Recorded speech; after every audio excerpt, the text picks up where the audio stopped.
Antoine pour Génération Frexit.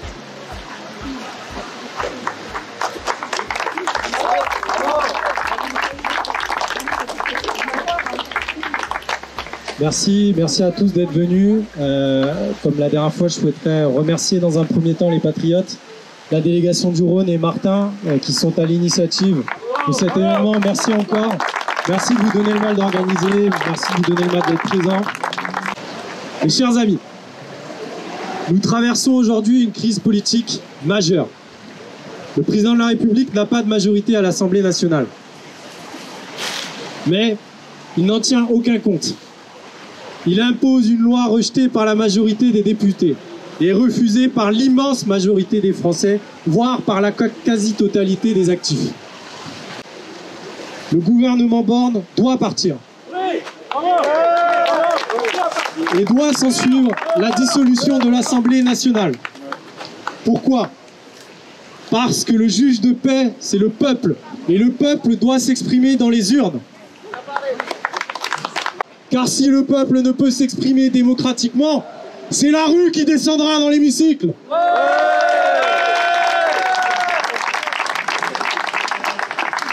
Comment ne pas comprendre cette révolte populaire après les événements de ces dernières années? Voilà maintenant 5 ans que nous vivons sous la présidence d'Emmanuel Macron. Voilà maintenant plus de 5 ans que nous vivons dans un pays où l'arbitraire et le fait du prince sont monnaie courante. Voilà maintenant 5 ans que nos institutions sont bafouées et dévoyées. Avec l'emploi du 49.3 pour passer en force la réforme des retraites, nous passons un cap dans l'outrance. Le président de la République lance un défi à la population.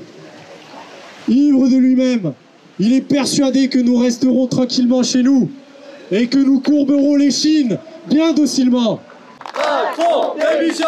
Macron, démission! Démission!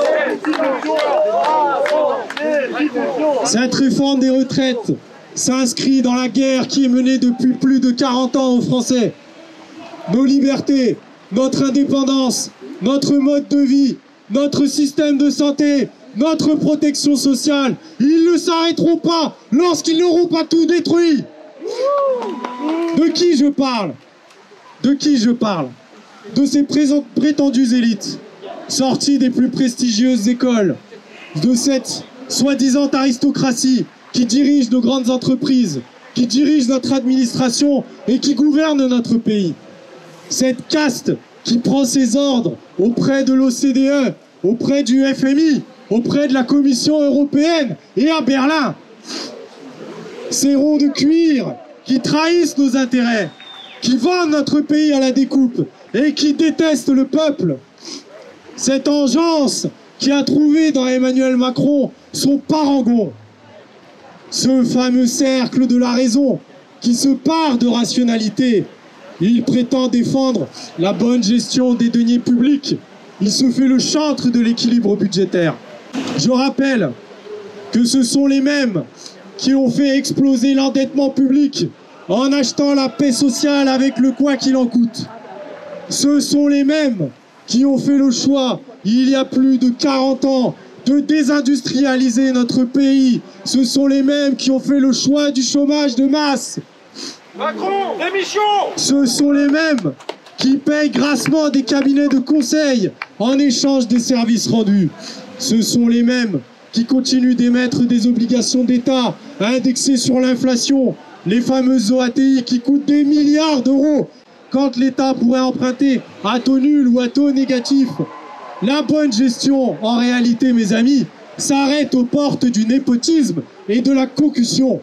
Ils nous prennent pour des cons et cela me met en colère. Nous avons le droit, nous avons le devoir d'être en colère. Ces personnes sont totalement déconnectées du quotidien des Français. Ils disent tranquillement qu'un carreleur ou qu'un couvreur peut travailler jusqu'à 64 ans puisqu'il peut porter un exosquelette. Ils disent qu'un éboueur, après tout, n'aura qu'à se boucher le nez 2 ans de plus et traîner derrière le camion. Ces gens se prétendent experts du travail, certainement pour l'avoir observé de bien loin, mais l'avoir pratiqué de très peu. nie la pénibilité de certains métiers. Il nie le taux de chômage des seniors et la difficulté pour retrouver un emploi après 50 ans. Le but de cette réforme, en réalité, c'est que les gens n'aillent pas au bout de leurs années de cotisation. Pourquoi? Pour baisser mécaniquement les pensions de retraite et pousser les gens à prendre des complémentaires privés. La Commission européenne, chez laquelle les grands groupes d'investissement comme BlackRock ont leur ronde serviette, agite la menace de suspendre le versement de 40 milliards du plan de relance si le gouvernement ne s'exécute pas. Cette menace est d'autant plus odieuse que ce plan de relance, c'est nous qui l'avons financé à plus de 80 milliards. Alors, on nous vante le mérite des autres peuples européens qui bossent jusqu'à 67 ans. Et le cercle de la raison qui s'agite à nouveau. Il s'inquiète de ne pas être le bon élève européen. En somme, il ne supporte pas d'être l'élite qui arrive le moins bien à soumettre son peuple. Ils n'ont décidément pas changé depuis Coblence, mais nous non plus. Et nous leur répondrons le mot de Cambronne: merde! Merde au marché financier! Merde à la Commission européenne! Merde à l'Europe!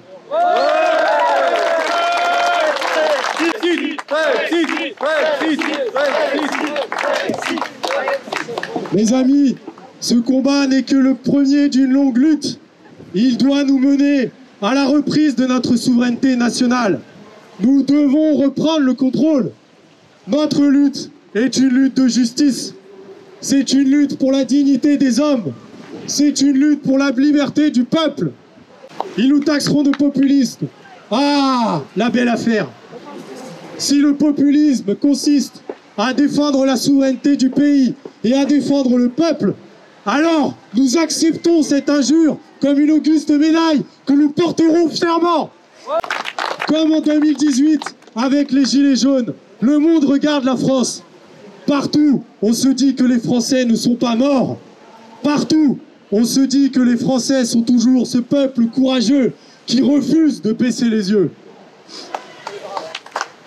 Et je ne vous cache pas ma fierté quand, depuis l'étranger, là où j'ai des contacts, on me dit que nous sommes un modèle et que nous donnons du courage aux gens qui se battent pour la liberté de leur peuple sur place et pour la dignité des travailleurs.